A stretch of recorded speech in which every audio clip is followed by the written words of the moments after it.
Mirë, do të shkojmë tashmë me një lajm të minutave të fundit. Një aksident tragjik është shënuar ditën e sotme në aksin Rëshen Milot përgjat rrugës së Kombit.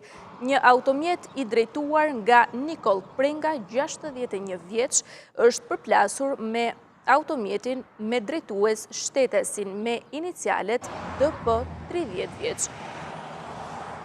Si pasojë e aksidentit ka ndëruar jetë drejtuesi i njërit prej automjetasve, shtetesi Nikol Prenga si dhe shtetasi Franush Palaj, rreth 57 vjeç, babai i shoferit të mjetit tjetër.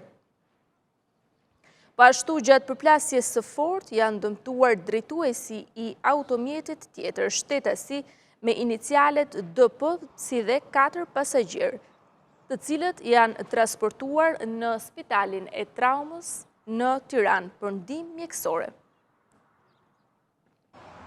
Nga ana tjetër, në drejtimin e prokurorisë vijon punën për përcaktimin e shkakut të aksidentit dhe dokumentimin ligjor të rastit.